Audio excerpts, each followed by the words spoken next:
Aqui no final do mês nós vamos decidir quem vai ser o representante maior da nação.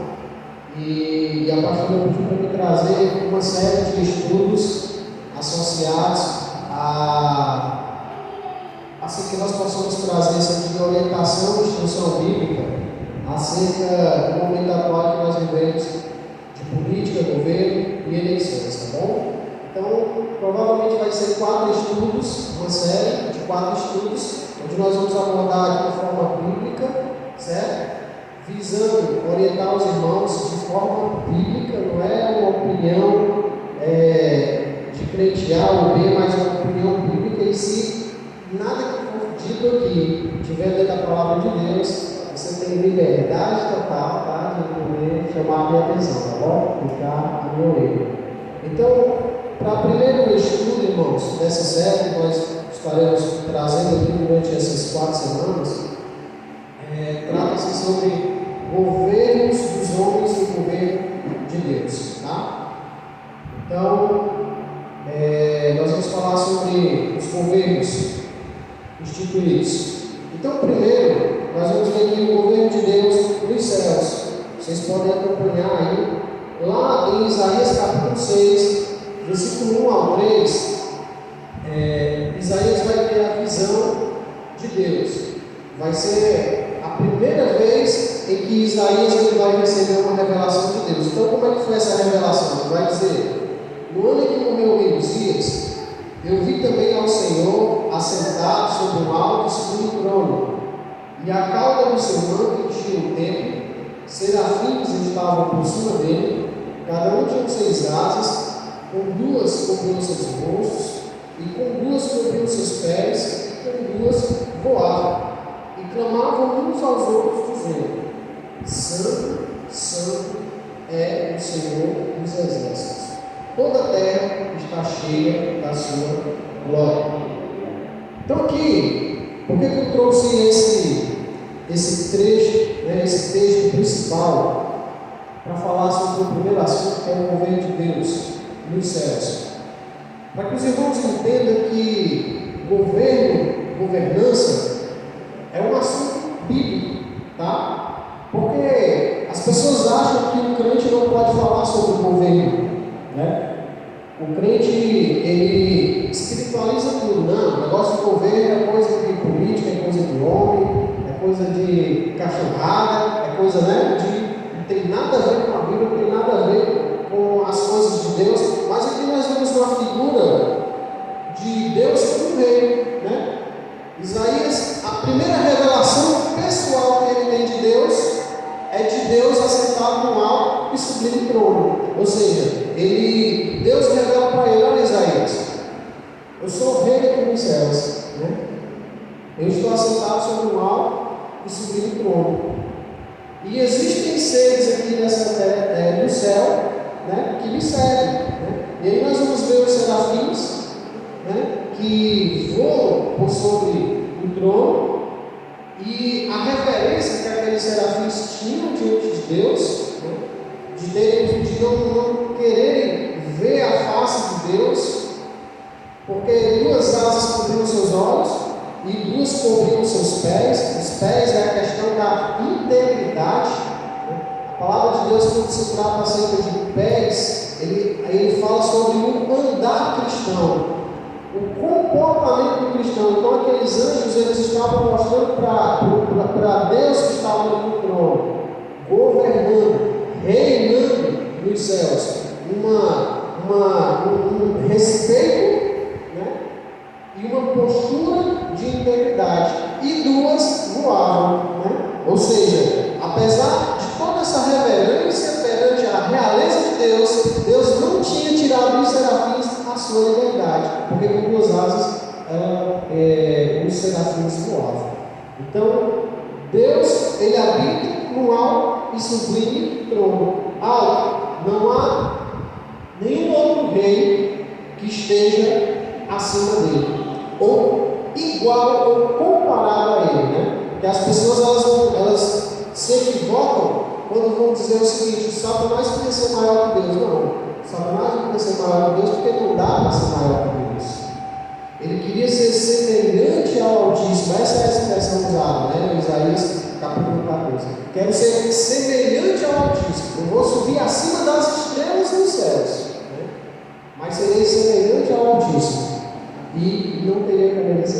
semelhante ao justo. Então, o nosso Deus ele é um rei que governa nos céus. Né? Então, como nós vamos demonizar o ato de se governar? E como nós cristãos vamos querer fugir ou se esquivar de entender um pouco mais sobre governança, sobre governantes? Se a primeira revelação que nós temos de Deus, que Isaías vai ter dos céus, é de um Deus que reina, que está sentado sobre um alto segundo trono e que tem seus súditos, né? Que são os serafins, os anjos, os querubins. Nós vamos ver aqui no próximo slide. De acordo com a Bíblia, Deus é rei dos céus e sustenta todas as coisas conforme as leis e ordens que ele estabeleceu. Né? Como o assunto do céu, do reino celestial, é amplo demais, para a gente trazer ele para cá, então eu separei algumas coisas aqui, tá? Então, um reino, para que ele possa ter um fundamento, né, sólido, resistente, ele é baseado, eu separei duas coisas aqui, leis e ordens. Né? Então, o reino de Deus ele é baseado em leis e ordens. Aí nós temos aqui de um lado, leis. E é interessante que essas leis, elas são atributos, ou seja, fazem parte da personalidade e do caráter de Deus. E como isso faz parte do caráter e da personalidade de Deus, são essas leis que são aplicadas no seu governo, que é a santidade. Né? Inclusive os serafins vão dizer: Santo, Santo, Santo é o Senhor dos Exércitos, e a terra está cheia da sua glória. É a paz, é a justiça, é o amor, é a alegria, é a bondade. Tudo isso são atributos de Deus, onde essas leis imperam o seu governo.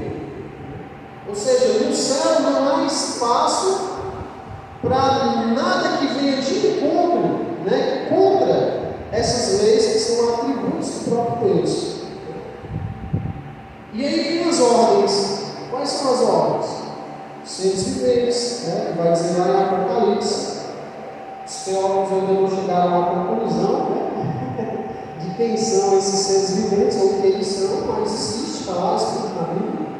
Os anjos, né? Aí os anjos têm a classificação dos anjos, serafins, querubins, arcanjos, tá? E aí vem a outra ordem, que são os homens, que somos nós.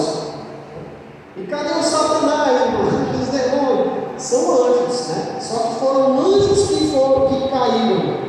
Anjos caídos, anjos que foram derrubados dos seus postos e se tornaram, né, espíritos demônios, perderam os atributos que os anjos tinham. Mas dentro dessas ordens aí vem os homens, que aí é o nosso caso. Nós não vamos ficar aqui falando sobre anjos, seres viventes, sobre o céu, porque a gente ainda não estamos lá, nós estamos na nossa esfera terrena. Aí vem a ordem, que é a mais importante para a lição de hoje, que é os homens. Tá?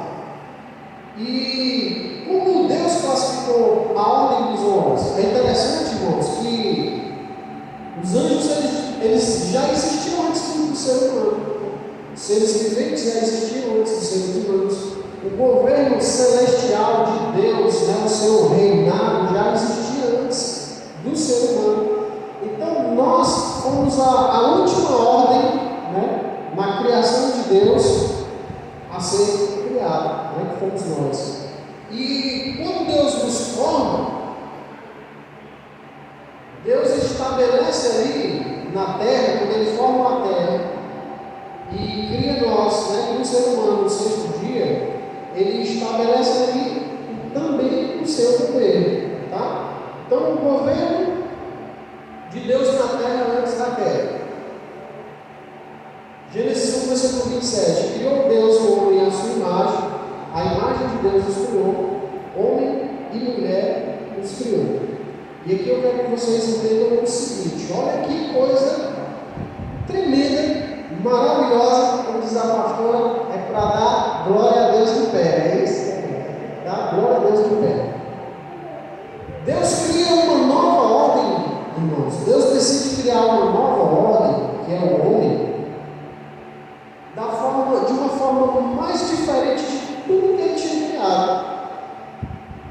que era um ser semelhante a ele, a sua imagem e a sua semelhança, né? Conforme a sua semelhança. Deus decidiu nos criar diferente dos anjos, diferente de todas as outras obras da criação. Eu estive aqui numa pregação, certa vez, falando para vocês que muitas das coisas que existem aqui na Terra são apenas cópias do que existe no céu, né? Do que já existe no céu. Aqui nós temos diversas árvores, e a Bíblia vai dizer que existe uma árvore da vida no céu, né? Existem rios, né? Como o Rio Chipre, né? O Rio da Parnaíba, o Amazonas. E lá no céu existe um rio de cristal, né? Então, assim, da mesma forma, Deus também trouxe para a terra, né, um outro reflexo, né, do que há no céu, que é Ele próprio. Ele decidiu criar o homem à sua imagem e à sua semelhança, porque nós somos diferentes dos anjos. Diferentes como, Rafael? Aí nós vamos ver aqui as semelhanças. Quais são essas semelhanças? Primeiro, a capacidade de gerar uma nova vida. Isso é um atributo de Deus, irmãos. Anjo não procria. Anjo não se relaciona com o outro e gera uma nova vida. Entendeu? O único ser que tem capacidade de gerar uma nova vida é Deus. Deus criou os anjos, Deus criou os seres viventes, Deus criou os animais, os peixes do campo. Porém, Ele cria um novo ser, né? A sua imagem e semelhança, e dá a capacidade dele de criar, de gerar uma nova vida, né? Gênesis capítulo 1, versículo 28, ele vai dizer: frutificai, multiplicai e enchei a terra. Uma vez um diácono da igreja chegou para mim e disse assim: irmão Rafael, você sabe que se o homem não tivesse pecado, né, só existiria Adão e Eva. Onde é que está escrito isso na Bíblia, irmão? Não, porque você sabe que Caim e Abel só nasceram depois do pecado. Meu irmão, em Gênesis capítulo 1, versículo 28, Deus já tinha dito: frutificai-vos e multiplicai-vos e enchei toda a terra. Ou seja, Deus nos criou a sua imagem e semelhança. Alguns teólogos, eles vão dizer que uma das iras do diabo, né, uma das raivas de Satanás, porque ele era um querubim ungido, abaixo de Jesus, ele era o anjo top dos tops, né? Só perdia para a Trindade. Aí de repente ele ouve dizer que Deus iria criar um novo ser, semelhante à sua imagem e semelhança. Aí foi onde a rebeldia dele se iniciou, né? Alguns teólogos eles trazem esses ensinamentos, e faz sentido, irmãos. Faz sentido, porque nós somos mais especiais que os anjos. Os anjos que procriam, nós temos esse dom, essa capacidade, porque nós somos a imagem e semelhança de Deus. Tá? Então, dentro do reino de Deus, Deus nos fez como coroa da criação. E hoje em dia, o que é que as pessoas querem colocar na nossa cabeça? Que nós somos mais inferiores que um cachorro vira-lata, né? Se passa alguém e chuta no cachorro, né? ou maltrata algum outro tipo de animal, se ele for para a prisão, irmãos, talvez não tenha direito nem de pagar a fiança. Mas se uma pessoa vai, através de um roubo, né, assalta alguém e comete um latrocínio, ele não se satisfez apenas em roubar a pessoa, não foi com a cara dele, matou, vai preso, talvez se pagar a fiança no mesmo dia, já é solto com habeas corpus. Vocês estão entendendo a inversão de valores? O que esse mundo ele quer, através de um governo demoníaco, quer fazer é desfazer aquilo que Deus criou. Deus nos criou como a coroa da criação, superior a todos os outros animais. Tá? Aí vem o segundo ponto, né? Nós, como Deus, temos capacidade de gerar uma nova vida, lembrando que somente Deus é que dá o Espírito, né, o fôlego de vida, mas comparado aos outros seres celestiais, nós somos os únicos capazes de fazer isso. Nós recebemos de Deus também é autoridade. Tá? Deus ele tem toda a autoridade. Deus ele é soberano. Deus ele vai dizer para Jó, na verdade, ele vai se convencer. Ele disse assim: olha, Senhor, antes eu te conhecia só de ouvir falar, mas hoje os meus olhos te contemplam. E eu entendi uma coisa: que os teus planos não podem ser frustrados. Ou seja, isso é a autoridade. É você decidir algo, vai acontecer assim, assim, assim, porque eu quero. Deus tem essa capacidade. Deus tem essa autoridade, esse poder. Tá? E Deus vai e constitui a nós essa autoridade. Não é uma autoridade como a de Deus, mas diante dos outros seres que existem, irmãos, essa autoridade é apenas dada ao homem. O que é que a Bíblia vai falar acerca dos anjos? Os anjos são muito mais poderosos que nós. O anjo ele desaparece daqui e aparece lá no Japão em milésimos de segundos. Nós não temos essa capacidade. Só que a Bíblia vai dizer que os anjos são servos nossos. Deus formou o homem e ainda disse para os anjos, para os seres celestiais: vocês vão seguir eles. Por isso que Jacó, lá no deserto, quando ele fugia de Esaú, né, com medo de que seu irmão o matasse, ele tem uma visão de anjos subindo e descendo sobre uma escada, né?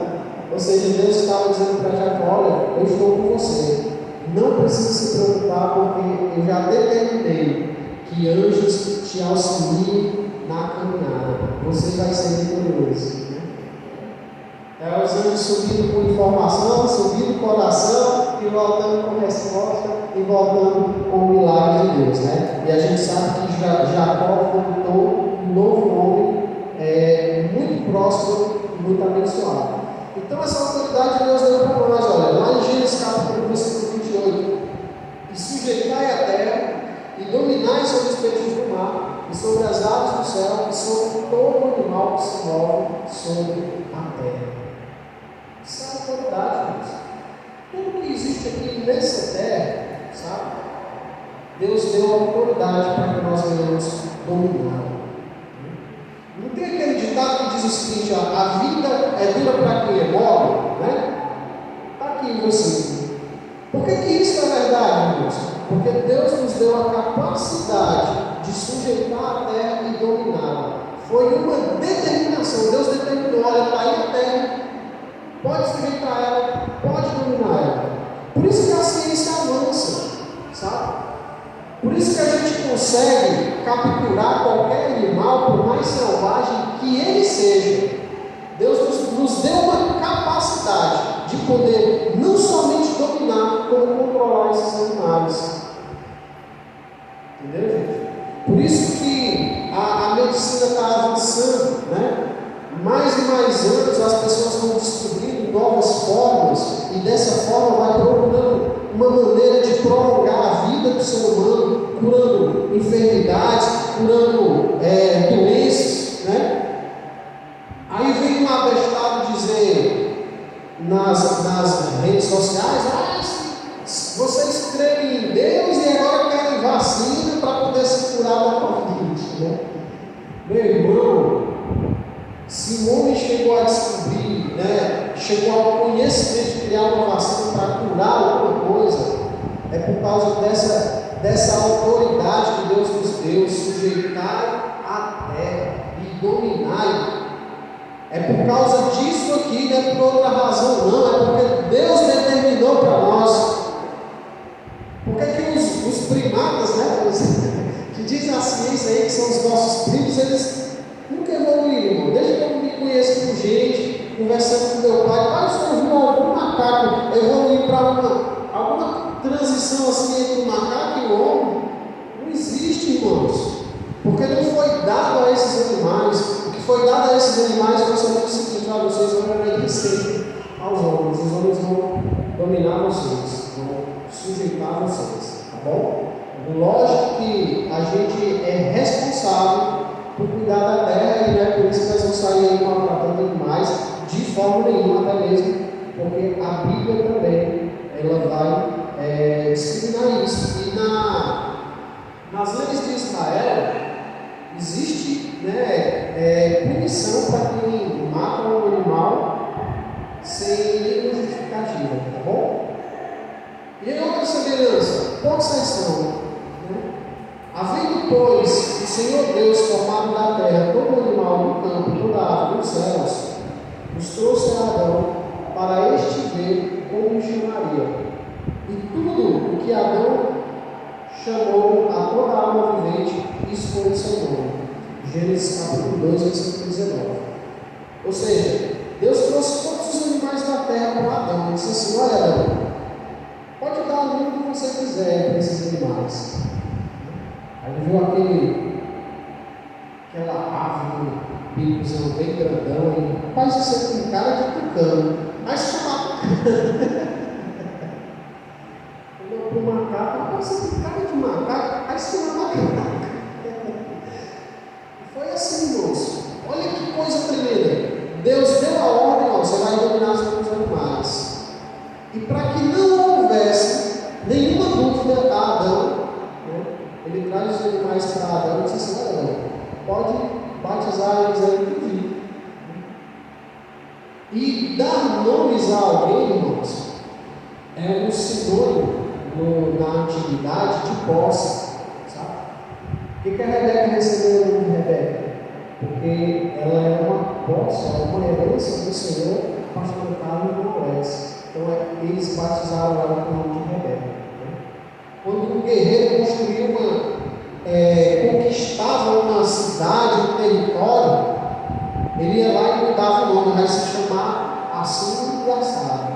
Para que todo mundo, quando as próximas gerações perguntarem: mas por que é esse nome aqui? Não, é porque fulano de tal deu o nome dele, deu o nome da esposa dele, deu o nome do filho dele, homenageou alguém. Então, isso era sinônimo de posse. Então, Deus estava dizendo assim: olha, a terra é uma posse de vocês. Tudo isso aqui eu construí para ser de vocês, para que vocês possuam. Está entendendo, irmãos? Então, o governo de Deus aqui na terra, para o ser humano, é um governo onde nós temos posse do que existe aqui na terra, nós temos autoridade sobre tudo que existe aqui, tá? E nós temos também a capacidade de perpetuarmos, de nos perpetuarmos através das nossas gerações e da nossa descendência. E isso também é um inimigo que tem atacado demais, porque eles têm colocado na cabeça das pessoas e das famílias que família grande é despesa, família grande é prejuízo. Vamos legalizar o aborto, é uma forma de minar aquilo que Deus te deu, que é a capacidade de você gerar uma vida, certo? E de você se perpetuar através do nome do seu filho. Eu perdi meu pai, foi uma perda incomparável, irmãos. Mas eu sei que eu aqui nessa terra, eu sou uma continuidade do meu pai, porque eu ainda trago dentro do meu caráter, da minha personalidade, coisas que eu enxergava no meu pai e que copiei para a minha vida. E assim vai seguir também em continuidade com o meu filho Asaf. E assim também na nossa vida. E o diabo tem procurado, olha, minar isso e tirar isso de nós, tá? E a gente não tem enxergado, tá bom? Eu separei aqui para nós entendermos esse governo, tá? Nós tratamos aqui de assuntos mais pessoais a nós, mas agora nós vamos falar sobre mais externo, desse governo, como nós nos relacionávamos com o meio ambiente em si, tá? Então, particularidades do governo no Éden. Primeiro, nós vivemos num ambiente favorável. O homem vivia num ambiente favorável. Olha aqui em Gênesis 2, versículo 8 ao 10. E plantou o Senhor Deus no jardim do Éden, do lado oriental, e pôs ali o homem que tinha formado. E o Senhor Deus fez brotar da terra toda a árvore agradável à vista, e boa para a comida, e a árvore da vida no meio do jardim, e a árvore do conhecimento do bem e do mal. E saía do rio do Éden para regar o jardim, e dali se dividia e se formava em 4 braços.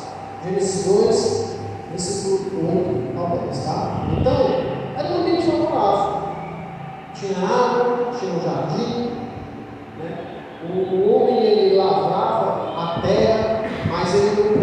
precisava suar, né, para poder ter o que comer, era mais um passatempo, um hobby, trabalhar, do que uma necessidade de sobreviver como nós vivemos hoje. Tá? Então, o ambiente de Adão, ele era uma pessoa que trabalhava, porque também isso é uma coisa que as pessoas querem espiritualizar, né, e querer dizer que o trabalho é consequência do pecado. Então, todo mundo que trabalha aqui está pecando. Não era isso, irmãos.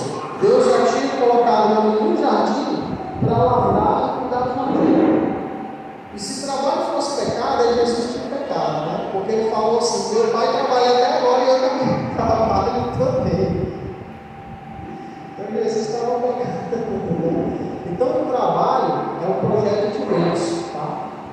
O trabalho para a vida do ser humano é um projeto de Deus. Não coloque na cabeça de vocês que quando nós assumimos a eternidade nos céus, nós vamos ficar numa rede se balançando só glorificando a Deus. Não. Nós vamos ter responsabilidades e nós iremos servir a Deus, tá? Não com a visão do trabalho é hoje, tá? Totalmente desfavorável, de nós temos que ralar muito para sobreviver, para se sustentar com o salário mínimo muitas vezes, tá bom? Então no Éden nós temos um ambiente favorável. Outra coisa que havia no Éden, Deus governava através de um relacionamento de forma pessoal, né? Deus governava através de um relacionamento pessoal com o homem. Versículo 3 capítulo 3, versículo 8 e 9, vai dizer assim lá no jardim: e ouviu a voz do Senhor Deus, que passeava no jardim pela viração do dia, e escondeu-se Adão e sua mulher da presença do Senhor Deus entre as árvores do jardim. E chamou o Senhor Deus a Adão e disse: onde estás? Ou seja, Deus não passava ali à toa. Deus ele já tinha o costume, né, de todos os dias, né, na viração do dia, ou seja, quando estavam virando no finalzinho do dia para chegar à noite, Deus passeava no meio do jardim e havia um relacionamento, né, uma amizade, um companheirismo, um diálogo entre Deus e o homem.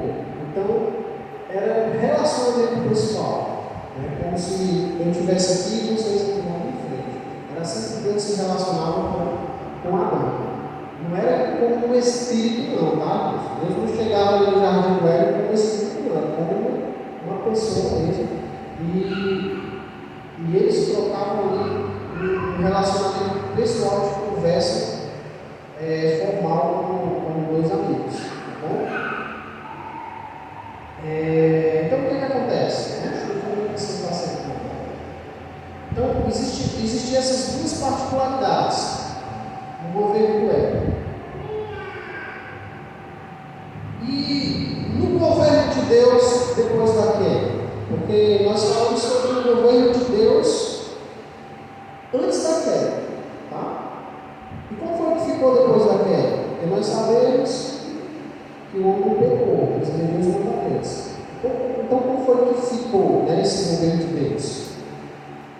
Do lado esquerdo, caso você do lado direito, né? Do lado direito? Do lado esquerdo. Do lado esquerdo você vai ver aí. O que o homem não perdeu? Quando o homem pecou, ele perdeu muita coisa. Mas quando ele não perdeu, primeiro, a autoridade. Hoje nós ainda dominamos sobre os animais. Hoje a gente ainda domina a terra, irmãos. Hoje nós temos aqui no Brasil um agronegócio muito forte.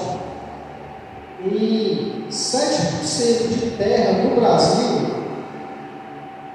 com a ciência avançando no agronegócio, nós conseguimos alimentar 1/3 da população do mundo, com 7% de terra agricultável. O que é isso? Tecnologia. Porque os mais antigos sabem que havia um tempo em que ali no terreno não dava mais para você colher bons frutos, porque o terreno ficava pobre. E ou você fazia um trabalho, né, de fertilização na terra para conseguir produzir, ou você precisava se mudar e ir para outro canto, porque a terra empobrecia. Hoje, através da ciência, O homem, através dessa autoridade que Deus deu de dominar, de sujeitar a terra, consegue produzir em 7% de terra brasileira alimentação para o terço da população. Isso é uma autoridade. Então nós não perdemos. Né? A criação, né? Ou seja, de gerar vidas. Deus não tirou isso de nós. Né? Hoje em dia, se um homem se casa com uma mulher, os dois são bons de saúde e desejam ter filhos, né? Eles vão conseguir, Deus não tirou isso. E a possessão, né? Deus permitiu que a gente ainda tivesse ainda as posses, né?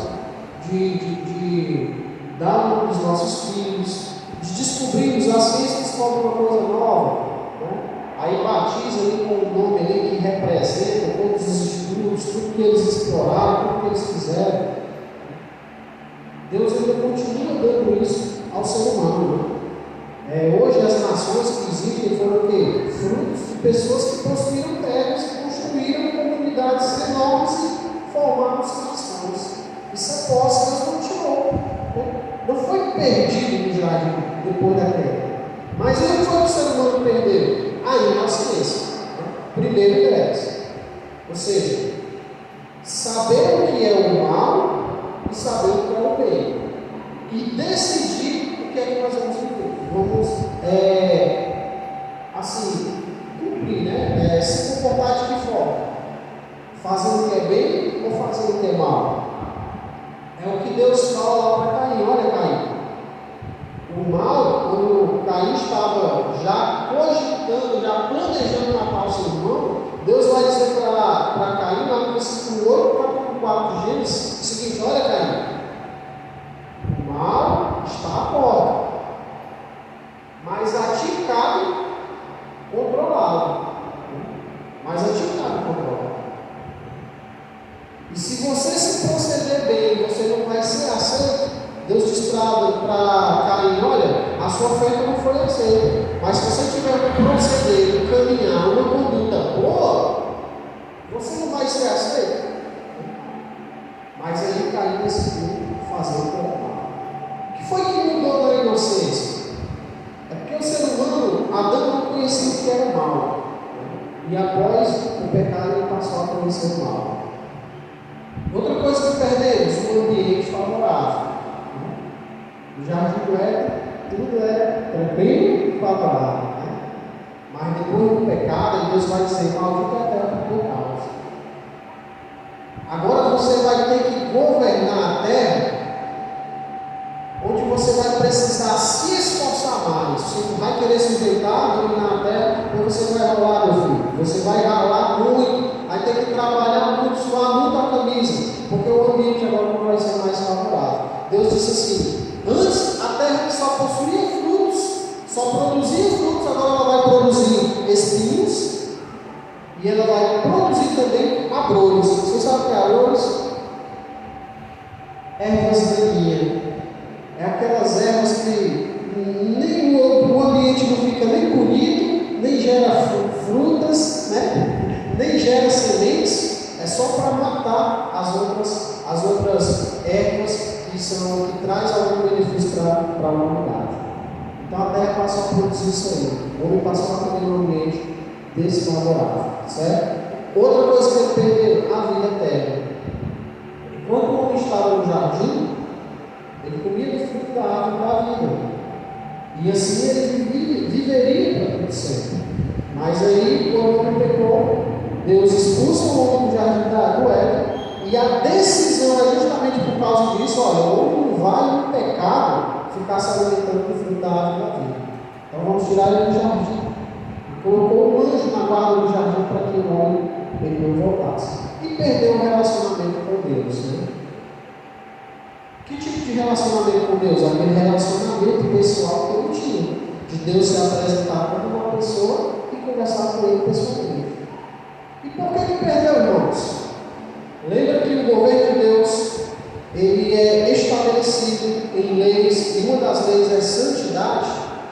A Bíblia vai dizer que sem santidade ninguém verá Deus. Não é verdade? Por que não podemos ver a Deus, irmãos, sem santidade?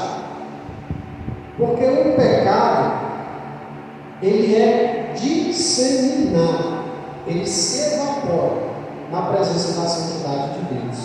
É como se o pecado fosse uma gota de água que você joga numa panela fervente. Ela não se evapora, se dissipa. Assim é o homem pecador, é o pecado diante de Deus. Então, os nossos pecados nos afastam diante de Deus, porque nós não poderíamos suportar a glória e a santidade desse Deus. Tá? Então, nós perdemos esse relacionamento com Ele. Então, o governo de Deus na terra, depois da queda, ficou dessa forma. Nós temos a humanidade, ainda geramos vida, né? Podemos ter filhos, podemos levar a nossa posteridade para vários anos, né? Se perpetuar ali com a nossa família, mas nós vivemos num ambiente totalmente saudável, tá bom? Então, após a perda do relacionamento com Deus, o homem, pelo livre-arbítrio, ele escolhe que tipo de governo terá. Se será por orientação divina ou por sua natureza caída. Certo? Então, o que foi que aconteceu, irmãos? Abel, depois que os pais dele foram expulsos do Éden, né? Que Abel e Caim nasceram, eles decidiram buscar a Deus novamente, né? Com certeza os pais deles falaram sobre o jardim do Éden e Abel, poxa, eu quero me aproximar desse Deus, eu quero me relacionar com Ele. E Caim também teve a mesma ideia. Eu também quero, Abel. O que a gente faz? Vamos oferecer alguma coisa, quem sabe a gente agrade o coração de Deus, né?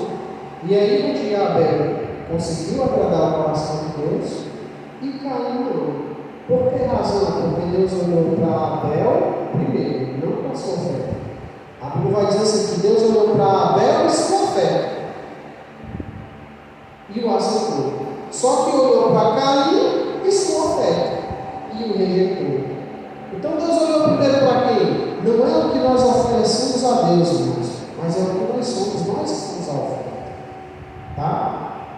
O que nós entregamos aqui para Deus, Deus recebe. Se antes, primeiro, nós já somos aceitos, né? Por isso que Jesus vai dizer o seguinte: se você tem alguma coisa contra o seu irmão e você está indo se dirigir a entregar a sua oferta, vai primeiro se reconcilia com o seu irmão para depois entregar a sua oferta. Por que razão? Porque isso faz parte das leis de Deus. Não importa você trazer o maior dízimo da igreja, se na sua família, se quando Deus olha para você, diz assim: que pena que você dá o dízimo do dinheiro, mas não dá o dízimo da sua vida. Né? Você não se dedica em oração, você não se dedica em estar na igreja, nos cultos, me adorando, me glorificando, buscando a orientação da palavra de Deus.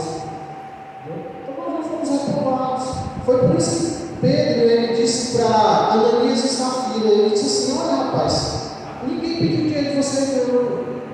E se vocês chegassem dizendo assim, queremos dar só a metade, não teria problema nenhum. Mas quando vocês vieram aqui mentir, querendo se promover, mostrar para as pessoas que vocês deram tudo de vocês vão morrer agora, né? Porque vocês me tiraram o Espírito Santo. Né? Então Deus olha para nós, irmãos. Então veja bem, como ficou o governo humano, que era para ser todas aquelas maravilhas do Éden, como ficou depois da queda? Ficou através do livre-arbítrio que Deus nos deu. Né? Deus nos deu o livre-arbítrio de escolhermos que tipo de orientação nós queremos ter para nós. Como nós queremos governar a nossa vida. Tá bom? Os irmãos entenderam? No finalzinho, eu vou tentar correr assim para no finalzinho, se vocês quiserem fazer alguma pergunta, a gente responder, tá bom? Se tiver alguma dúvida. Então nós vamos falar sobre dois tipos de governo, né? Porque nós só temos duas escolhas. Ou a gente decide governar a nossa vida de uma forma que agrade a Deus, ou não, tá? Então vamos falar. Governo sobre a natureza caída. Caim, quando foi reprovado por Deus, ele decidiu, né, não seguir os padrões de Deus. Deus mostrou para o inferno, é porque ele é muito exigente. Não, é porque esse Deus ele quer ser santo demais, santadão. Esse Deus ele quer ser um melhorzão. Não, esse Deus está com marcação comigo. Então, eu não quero ele governar na minha vida, não. Então, isso é um governo sobre a natureza caída. Ela é um governo que despreza Deus e os seus valores. Porque Deus disse para Caim: olha, Caim, se você se proceder bem, se você não tiver uma conduta bem, você não vai ser aceito. Deus disse para ele, Deus orientou ele. Deus disse: olha, é só começar a ter uma conduta de vida digna que eu vou aceitar, Senhor. Então, é um governo que despreza Deus e os seus valores. Ela fundamenta na vontade humana. Na vontade humana. Sua motivação é satisfazer todos os desejos e vontade da carne. Ela é totalmente irresponsável quanto ao prejuízo coletivo dos outros. Eu vou dar um exemplo de corrupção, mas antes de falar sobre isso, vamos falar sobre essa questão de Caim. Então, Caim ele procurou o quê? Satisfazer não a vontade de Deus, mas satisfazer os desejos dele. Deus disse: olha, Caim, eu sei o que é que se passa no teu coração, eu sei o que você pretende fazer. Mas Caim queria vingança, irmãos. Caim ele se sentiu humilhado perante o seu irmão Abel. Para ele foi uma humilhação a oferta de Abel ser melhor do que a dele. Então, na sua carnalidade, ele se sentiu inferior e ele decidiu: eu não vou ser menor do que meu irmão, não, até mesmo porque eu nasci primeiro, né? Filho mais velho na casa, né? Quer sempre ter mais direito, né? Era Caim. Eu nasci primeiro e eu fui humilhado. E eu não vou aceitar isso, não. Eu vou tirar a vida dele. É isso. Ser governado por si, né? Sem a orientação de Deus, é você ser governado pelos seus desejos. É você ser governado pelas suas vontades. Pouco me importa se outras pessoas vão sofrer com isso. Entendeu? Não importa. É igual aquela pessoa que nós, provavelmente algum de nós aqui já vimos, eu já vi.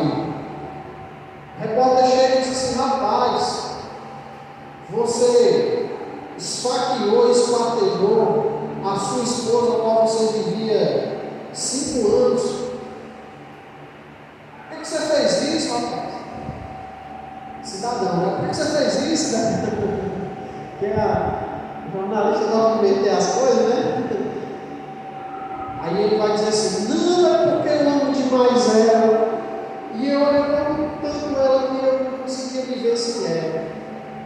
Ama tanto que matou ela. Não amava ela, não. Amava o teu desejo, amava a sua vontade. Você não queria perder ela porque você tinha ela como posse sua, e quando ela lhe deixou, você disse assim: eu perdi o bem que é meu, é um direito meu, eu não mais nada de ninguém. Então você amava apenas assim mesmo, tá?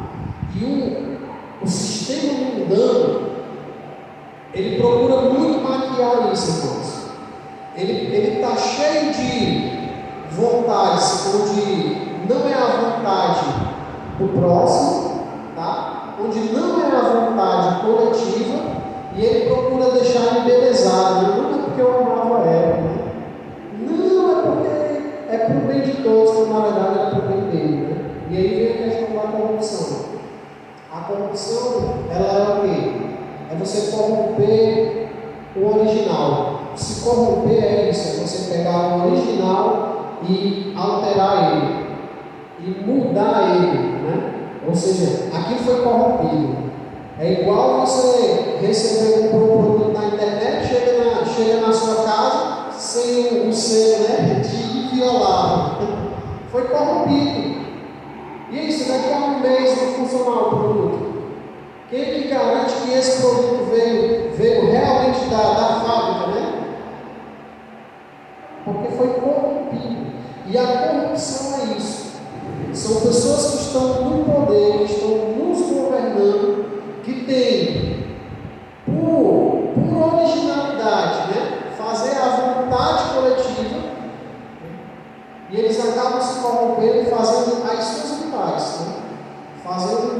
que eles querem, pensando no próprio umbigo, sem se preocupar se aquilo vai prejudicar as outras pessoas. Se pessoas vão morrer porque faltou recurso para a saúde, se faltou recurso, se crianças vão para a escola e voltar com fome para casa, porque os recursos das merentes foram desviados. Porque, irmãos, o jeito de tirar do campo, né? Governo nenhum gera dinheiro. Eles não geram dinheiro, eles coletam. Né? Ele tira dos impostos das mercadorias que a gente paga. Né? IPVA, vários impostos aí. São tantos pontos que é para a gente ir atrás. Não vou ocupar a minha cabeça com essas coisas para cansar a gente, né? Então eles coletam esses dinheiros para quê? Para voltar para nós em forma de serviço, né? Em forma de saúde, segurança, educação. E por que falta? Porque está sendo mal gerido ou porque está sendo desviado? Para o quê? Para satisfazer a vontade do indivíduo e não do coletivo. Tá? Então, o governo sobre uma natureza caída, ele tem em si esse cerne, né? Se preocupar com o seu bem-estar, com o seu bem-querer, né? Sem se preocupar se as outras pessoas vão sofrer com isso, vão ser prejudicadas. Tá bom? Então, vamos lá. O governo sobre a natureza, a caída, né? Eu dei um exemplo aqui de Gênesis 4, versículo 17. E conheceu Caim a sua mulher, e ela concebeu e deu à luz a Enoque, e ele ficou uma cidade. Chamou o nome da cidade conforme o nome de seu filho Enoque. Está vendo aqui a possessão, né? A autoridade e possessão não foi perdida. Mas irmãos, Caim era um endemoniado. Mas Deus não tirou nem a autoridade nem a possessão. Ele foi lá, batalhou, conseguiu a esposa, gerou filhos, construiu uma cidade e colocou o nome do filho dele. Só que numa natureza caída. Porque na descendência de Caim, você vai ver pessoas que eram totalmente sanguinárias. Né? Lameque, que foi um dos tatara e tataranetos de Caim, foi o primeiro polígamo do mundo. Que é polígamo? Aquele que olhou e disse assim: rapaz, só uma mulher me satisfaz. Vou ter duas agora. Ele foi o primeiro, ele foi o fundador da poligamia. Então, de uma natureza caída, não espere coisa boa, não. Entendeu? Então, de um governo caído, afundado no pecado, não espere coisa boa, não. Tá? Então, na descendência de Caim, nós vemos isso. Só que tem um resultado. Nós somos responsabilizados, né, por aquilo que nós fazemos. E aí, qual foi o resultado? Está lá em Gênesis 6, versículo 5 ao 7. E viu o Senhor que a maldade do homem se multiplicara sobre a terra, e que toda a imaginação, os pensamentos de seu coração eram só má continuamente. Então, arrependeu-se o Senhor de haver feito o homem sobre a terra, e pesou-lhe em seu coração, e disse o Senhor: destruirei o homem que criei de sobre a face da terra, desde o homem até o animal, até o réptil, até a ave dos céus, porque me arrependo de haver feito. Então, existe um resultado para uma humanidade que deixa de ser governada sem a orientação de Deus, satisfazendo apenas os seus desejos, a sua carnalidade e as suas vontades. Certo? Existe um resultado. E o que é o resultado? É a morte, é a punição. Deus ele lança uma sentença de condenação e Deus decidiu condenar aquela geração caída. Tá? Aquela geração caída. Aí nós vamos sobre o governo sobre a orientação divina. O que é um governo sobre a orientação divina? Nós vamos ver aqui. É um governo que reconhece a soberania de Deus. Ou seja, Deus é soberano.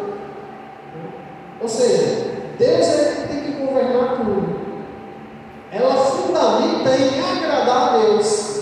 E sua motivação é obedecer às leis de Deus num propósito que pensa no bem coletivo de todos.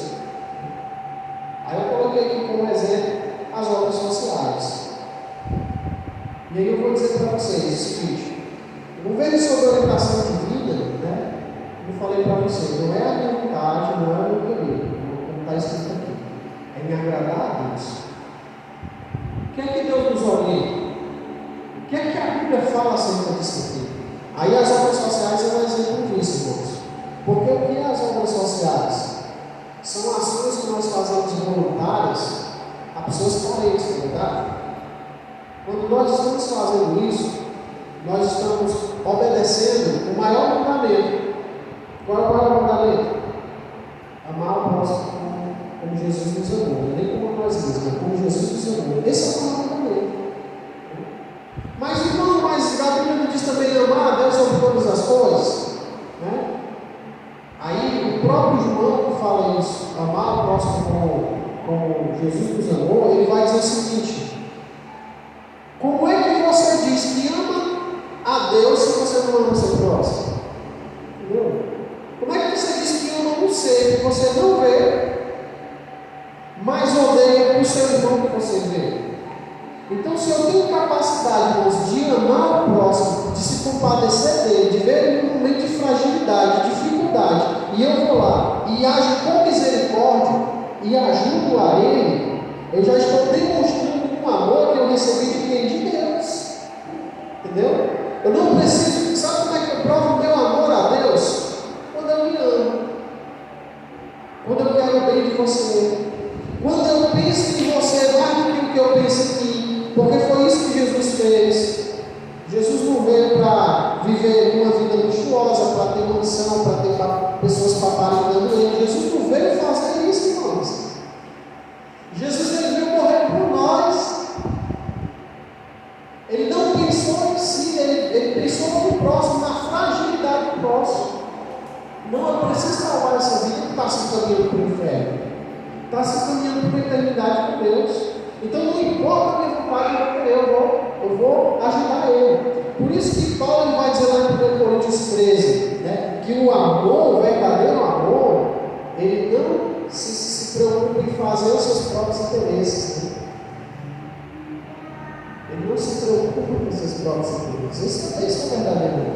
Tá? Então, um governo sobre orientação divina, ele vai, sabe quando é que ele vai mostrar que ele é um governo que ama a Deus, ou são governantes que amam a Deus, quando ele vai preocupar com as pessoas mais fracas.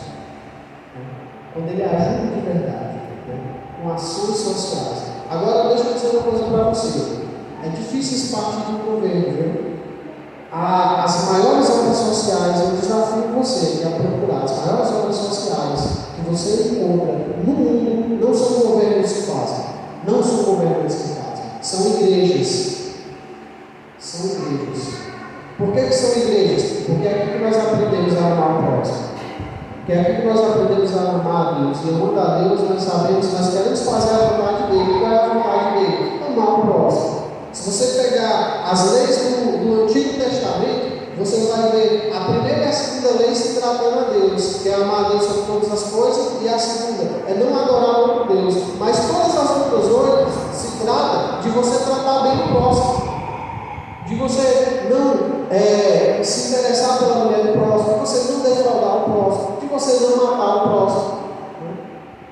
Entendeu? Então, uma nação que é governada por Deus, ela está sempre preocupada, não satisfazer as vontades daquele grupinho político, mas de ajudar, de fazer a vontade popular, de agradar as pessoas populares, né? a humanidade, tá? E não a um grupinho político que quer enriquecer às custas do suor, né? Da sua população, tá bom? Do seu povo. Vamos lá para o próximo. Aí eu vou dar aqui um exemplo de Gênesis 4, versículo 25 e 26. E tornou Adão a conhecer a sua mulher, e ela deu à luz um filho, e chamou o seu nome Sete, porque disse ela: Deus me deu outro filho em lugar de Abel, porquanto Caim o matou. E a Sete também nasceu um filho, e chamou o seu nome Enos. Então se começou a invocar o nome do Senhor. O que é que eu quero dizer para vocês? Decisão. Nós decidimos o que é que nós queremos para a nossa vida. Primeiro a gente tem que governar a nossa vida. Caim decidiu governar a sua vida de acordo com suas vontades. Eles não. nasceu de Sete e ele decidiu: eu vou invocar o nome do Senhor, eu vou me aproximar desse Deus, eu quero governar a minha vida de acordo com a governança de Deus. Vocês estão entendendo? E qual é o resultado disso, irmãos? Olha aqui em Gênesis 6, 17 e 18. Porque eis que eu trago um dilúvio de água sobre a terra, para desfazer toda a carne em que há espírito de vida debaixo dos céus. Tudo que há na terra morrerá, escravo. Mas contigo estabelecerei a minha aliança. Contigo quem? Noé. E entrarás na arca, tu e os teus filhos, tua mulher e as mulheres de teus filhos contigo. Gênesis 6, 17 e 18. Quem era Noé? Neto de eles, que decidiu governar a sua vida de acordo com a orientação de Deus. Vocês estão entendendo? Nós decidimos como vamos governar a nossa vida, tá? E as nossas decisões, ela vai trazer um resultado para a nossa vida. Ou bom, ou ruim, de acordo com aquele estilo de vida que nós queremos viver. Porque o governo, o que é governo? O dicionário vai dizer que governo é o ato de governar. E o que é governar? É você exercer o controle, tá? Então, governar é o seguinte: é eu exercer o controle da minha vida. Eu vou decidir como eu vou viver. Eu vou controlar a minha vida, eu vou controlar a minha conduta, eu vou controlar os lugares onde eu vou controlar o que eu vou falar, eu vou controlar o que eu vou assistir, eu vou controlar o ambiente de amigos que eu quero para a minha vida, entendeu, gente? Governo é isso, é o ato de você controlar, tá bom? E aí, como nós vimos, né? Existe o governo de Deus, aí existe o governo humano. Depois da queda, o governo humano tem duas opções. No jardim do Éden era uma só, né? Como de Deus, assim como é no céu. Por isso que Jesus ele vai dizer o seguinte na oração do Pai Nosso: assim na terra como no céu, né? Faça assim na terra como no céu. Ou seja, ele está dizendo o seguinte: governa a minha vida assim como o Senhor governa no céu. Era isso que Jesus quis ensinar na oração do Pai Nosso. E o governo humano, ele foi se adequando à medida que foi crescendo, tá? Beleza? Crescer, multiplicar, encher toda a terra. Então, crescer tem um preço, tá? Que preço? Se não crescer, né, controladamente, organizadamente, aí vai se tornar uma confusão grande. Então, os homens, eles criaram vários tipos de governo. E aí eu quero entrar nesses tipos de governo e nós vamos finalizando, tá bom? Para que vocês possam entender o governo que hoje nós vivemos, tá? Atualmente que nós vivemos. O primeiro tipo de governo é a monarquia. O que é a monarquia? O poder do governo ele é concentrado em uma única pessoa, e nessa forma de governo o poder é passado hereditariamente. As propriedades inerentes à soberania é concedida diante dos poderes especiais, além da tradição existente. Ou seja, a monarquia é um governo controlado por um rei. E esse rei, eu coloquei aqui duas observações para vocês entenderem melhor. A terra e as pessoas são propriedades do rei. Tá? O rei controla tudo que tem dentro do seu reino, né? Seja terra, seja pessoas. E as leis elas são criadas pelos reis. E é motivo de honra obedecer essas leis, né? Leis que às vezes se tornam tradição. Por isso que quando o rei Dário descobre que ele foi enganado, né? Que Daniel ia ser lançado na cova dos leões, mesmo a contragosto dele, ele precisava obedecer a tradição. Ele tinha assinado, então ele precisava de um período em vigor, né, para que aquilo fosse cumprido, para que ele depois pudesse trazer e tirar Daniel de volta. Ele não podia descumprir aquilo que ele já tinha decidido, porque senão ia ser uma vergonha para ele, tá bom? Então os reis eles têm essas honras, né? Eles se preocupam muito com a honra deles, com a palavra deles, tá? Eu separei aqui o 1 Samuel capítulo 8, mas para a gente não se estender, eu aconselho que vocês leiam. Olha, esse texto ele é muito importante, tá? O título desse texto diz o seguinte: o povo pede um rei. Está lá em 1 Samuel capítulo 8, vai do versículo 1 até o versículo 22. Tá? É quando os filhos o povo de Israel chega para Samuel, o profeta Samuel, que era sacerdote e profeta. Ele era a voz ali de liderança que Israel tinha, e eles dizem o seguinte para Samuel: olha, Samuel, nós não temos reis em Israel, só que a gente está com vontade de um rei, e aí nós queremos um rei. E Samuel ficou muito magoado com aquilo, porque o povo disse assim: olha, os seus filhos, eles não estão seguindo os mesmos passos de vocês, eles são corruptos, eles cobram mais do que é para cobrar, ou seja, como extorquindo nas ofertas que a gente leva. Quando a gente chega com uma oferta de expiação, porque eles estão pedindo além do necessário, e não tem vivido uma boa cultura. E por causa disso eles pedem um rei. Nós queremos ser igual às outras nações, queremos um rei. Aí Samuel vai orar a Deus, e Deus vai dizer para ele, você vai ler lá nesse capítulo, Deus vai dizer para ele: olha, faça o seguinte, diga para eles que não é uma boa opção não.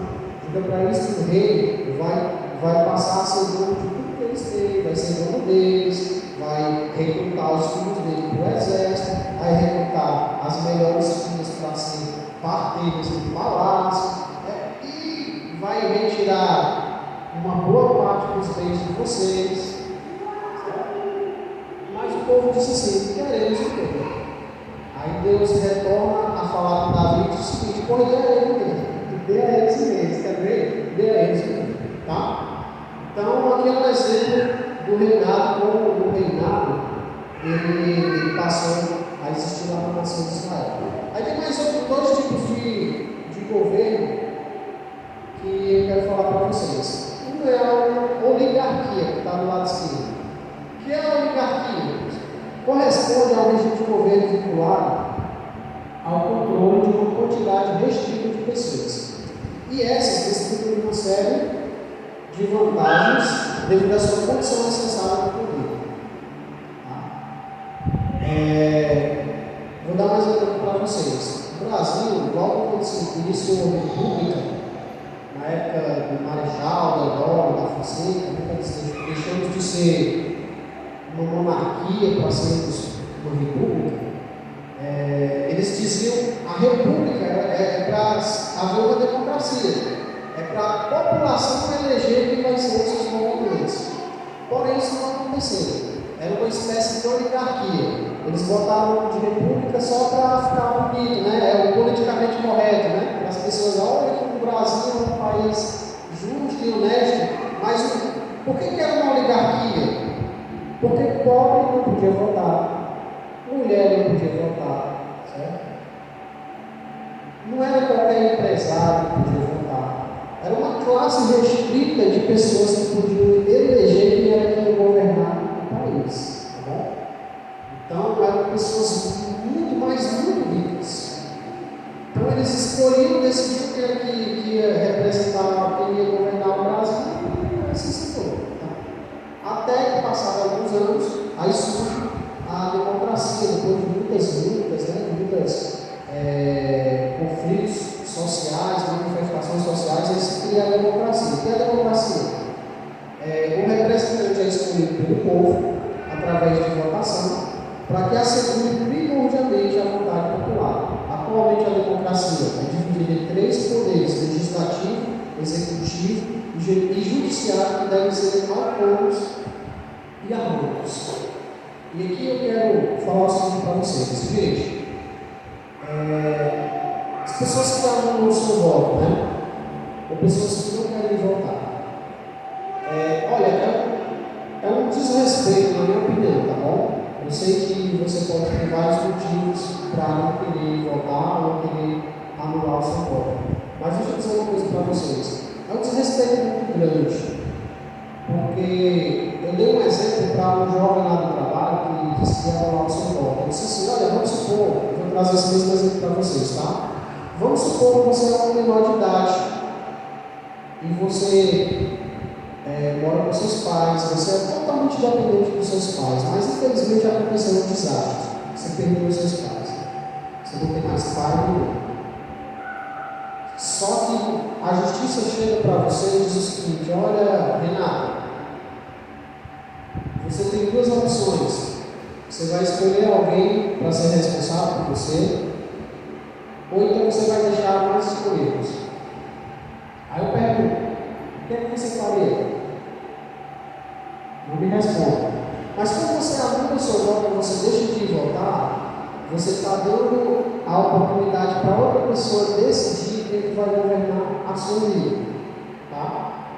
Porque lembra que nós falamos sobre o governo, sobre a autoridade, né? Nós temos a autoridade de Deus de dominar e sujeitar a terra. Porém, com a democracia, nós precisamos de um representante para nos governar. Porque a democracia é isso, eu elejo alguém para nos governar. E quando você anula o seu voto, você deixa de votar, você está dando o direito para uma outra pessoa decidir por você quem vai governar a sua vida. Entendeu, gente? Por isso isso é muito sério. E... nossa, meu Deus, peraí. Ô rapaz. E aí, Bruce, o que acontece? A nossa autoridade, ela já não é mais nossa. A gente depositou para uma pessoa que vai governar a gente, tá? Aí uma pessoa pegou, hoje no trabalho, e disse assim para mim: não vai governar mais não. Se você fizer coisa errada lá, a gente não obedece não, a gente não vai fazer não. Só que tem um detalhe, moço. Quando nós damos a autoridade ao Estado, ao governante ou ao governador, esse governador, ele tem uma forma de exercer o que é governo, é o ato de ter o controle, né? Qual é a forma que o governo tem controle de alguma coisa? É na força. E qual é o braço da força? É a polícia. Tá? A polícia tem o poder de te prender, de te levar para a cadeia, tá certo? Então não é esse negócio, não, fulano de tal, porque ele está ali no poder, ele é o presidente, ele não vai ter poder sobre mim, não. Irmão, se o presidente tiver, dá um decreto, a partir de hoje não vai ter mais culto na igreja, não. Não vou obedecer, não. Vou para a igreja. Só que aí eles têm poder. Mas não damos a ele o direito de decidir, de nos governar. Então eles têm, por lei, tá? Total direito de nos governar. Porque a democracia é isso. Talvez não foi o que você quis. Não foi o que você escolheu. Mas é o direito deles, irmão. Nós demos a outra. Ou então escolhemos errado. Tá bom? Então eles têm o poder de polícia. Eles vão trazer a polícia, vai trazer o juiz, vai trazer o delegado. Ou a gente cumpre ou a gente vai ser punido. Tá bom? E é isso que vocês precisam entender. E saber que o voto de vocês é muito importante. Porque você vai escolher um representante seu. Né? Muitas pessoas morreram em conflitos, em manifestações, para nós termos esse direito de poder escolher quem vai governar a nossa vida. Tá? Quando, alguns anos atrás, quem escolhia era só uma pequena massa de pessoas. Tá? E hoje nós temos esse direito e as pessoas jogam fora. Aí depois que a polícia vem e diz assim: não, você tem que cumprir isso. Aí não, mas eu não cumpro isso não. Isso aí fere os meus valores, não importa, é decisão do Estado, tem que cumprir, é a Constituição, é lei, você tem que cumprir. Se não cumprir, vai ser penalizado. É cadeia, é regime semiaberto, é multa. Dessa forma, irmãos. E eles têm toda a razão. Por quê? Porque a Constituição do país permite. Democracia é isso. É você dar a uma outra pessoa o poder de controlar a sua vida. De governar a sua vida.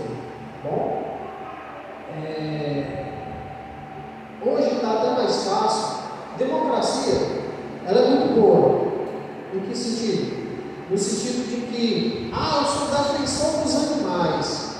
Quem é o candidato que defende os animais? É ele que representa, né? Vou votar nele. Aí o outro, eu sou a favor dos negros, né? Das cotas raciais, eu sou negro, passei muita dificuldade, vou votar nele. O bom da democracia é porque não existe uma hegemonia, uma ditadura, irmãos, de opinião. Você pode ir lá no parlamento colocar pessoas com várias opiniões diferentes, mas no final a decisão tem que ser da maioria. Tá? A minoria ela não pode se sobrepor à maioria das pessoas. A maioria dá vontade popular. A democracia tem essa vantagem de você colocar uma pessoa que te representa. Irmão, eu sou uma pessoa exótica. Eu gosto de tomar café com canela, né? Essas são os gostos peculiares. Irmão, eu gosto de tomar sorvete misturado com café. Tem esses exóticos. Aí, às vezes, na opinião política, tem uma opinião exótica. Na democracia, você tem essa oportunidade. Só que tem um problema na democracia. Ela é muito leiga. Por quê? Porque todos os parlamentares precisam ser ouvidos. Por isso que demora se a vigorar alguma coisa. Tá? Então, dentro dos tipos de governo humano, aí vem a ditadura, que é a última que eu quero falar para vocês. Tá? A ditadura ele é um governo autoritário, exercido por uma pessoa, ou por um grupo de pessoas, com supremacia do poder executivo e eles se suprimem os direitos individuais. A observação que eu faço é o seguinte: a lei é a voz do ditador, onde não há regra e nem coerência. Tá? Ou seja, o que significa isso? Por exemplo, o rei ele tem o poder de falar algo e esse algo ser cumprido. Só que existem as tradições, existem algumas leis que foram compostas por conselho. Então não pode infringir aquela tradição ou lei que já foi imposta por conselho. O ditador não existe Constituição. A Constituição não vale nada para ele. Ele pode decidir que hoje nós vamos ter que se vestir de azul. Ele pode dizer assim: brasileiro só vai andar de azul. Acho que não andar de azul. Mas amanhã ele mudar de ideia, para todo mundo andando de violeta. Sem coerência não existe regra. Né? E tem outro problema também: que vale para um pode não valer para outro. Isso é ditadura. Não existe uma Constituição ou uma lei onde as pessoas elas são regidas e orientadas por ela. O que vale é o que o ditador fala. Tá bom? Então, assim, a gente tem que ter muito cuidado com pessoas ditatoriais que querem impor as coisas goela abaixo das pessoas, sem respeitar a Constituição. Tá bom? E vamos ver aqui os governos humanos no campo espiritual. Aqui eu vou finalizar. Só há uma forma de Satanás interferir na vida do homem, usando pessoas. Por isso que Paulo afirma: pois a nossa luta não é contra os seres humanos, mas contra os poderes e autoridades, contra os dominadores deste mundo de trevas, contra as forças espirituais do mal nas regiões celestiais. Efésios capítulo 6, versículo 12. Olha como ficou fácil para Satanás. Né? Satanás, antes do governo ser criado, cada um se governava, né? Então ele ia lá, influenciava a vida de um aqui para fazer maldade, para fazer as vontades dele, para cometer todo tipo de pecado. Ele só conseguia prejudicar uma pessoa, a quem influenciava. Só que o que é o governo, irmãos? O governo é um poder que nós demos a outra pessoa, para que aquela outra pessoa tenha poder sobre o coletivo. Vocês estão entendendo? Então, qual é a estratégia de Satanás? É mais fácil. Basta ele governar, basta ele influenciar quem governa. Entendeu?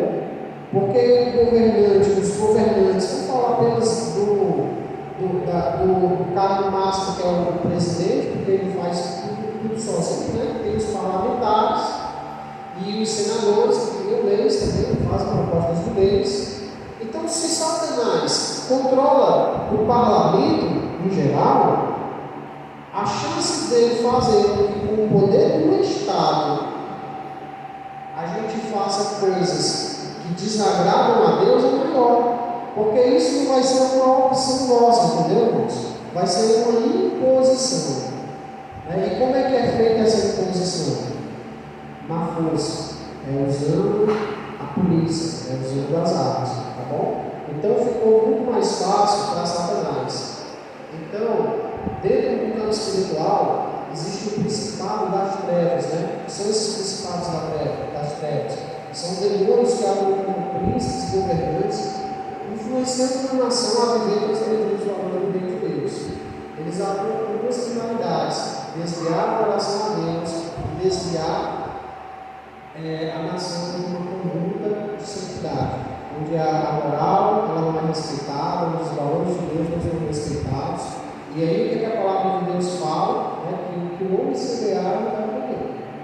Assim como a família de Caim colheu, a destruição a de novo, e assim como Noé colheu a salvação de novo, assim nós vamos ser preparados. A nação vai ser tratada de acordo com o que ela viveu, obedecendo ou desobedecendo a Deus, tá bom?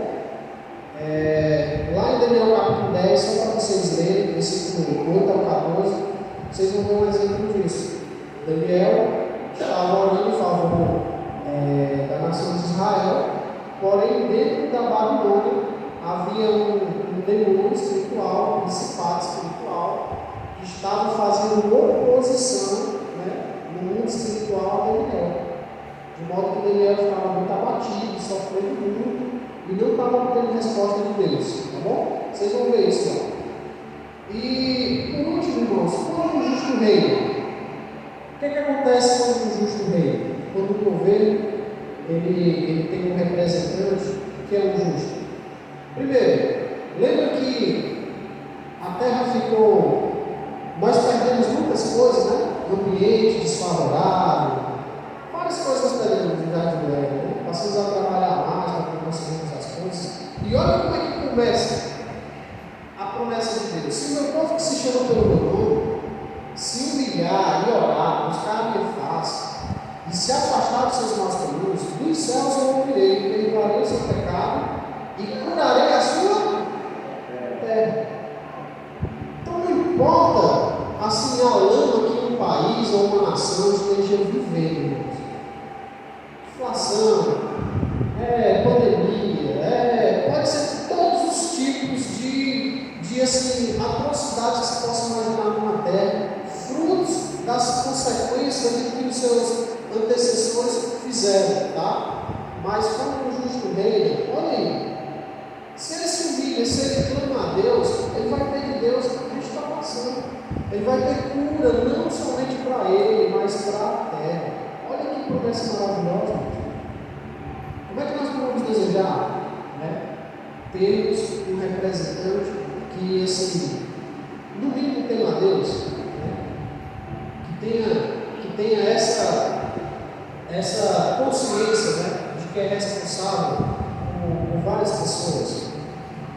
Quando o justo reina, olha Salmo 33, versículo 12 ao 14: feliz é a nação cujo Deus é o Senhor, cujo povo ele escolheu para si mesmo. O Senhor olha desde os céus e vê toda a humanidade. Da sua morada observa toda a gente. Sabe o que é isso? Segurança. É o que o salmista fala em outro salmo, quando ele diz o seguinte: se o Senhor não edificar a cidade em vão, se o Senhor não edificar a casa em vão, edifica os construtores. Se o Senhor não vigiar a cidade, em vão vigiam os sentinelas. Aqui, quando o justo reina, Deus está ali guardando. Deus está ali observando, cuidando, zelando, tá? Então nós somos responsáveis pelo tipo de governo que nós queremos ter. Quando o justo reina, eu coloquei duas versões do mesmo versículo, Provérbios 29, versículo 12. Quando os justos florescem, o povo se alegra. Quando os ímpios governam, o povo geme. Na versão mais atualizada, quando os honestos governam, o povo se alegra. Mas quando os maus dominam, o povo reclama. Provérbios 29, versículo 2. E a conclusão, vou dizer o seguinte para vocês: enquanto o reino eterno de Deus não vier, viveremos o reino que nós elegemos, tá bom? Deus nos deu a autoridade. Então, se na democracia nós passamos essa autoridade a outro, nós temos que saber que não é o Senhor que nós estamos delegando essa autoridade, tá bom?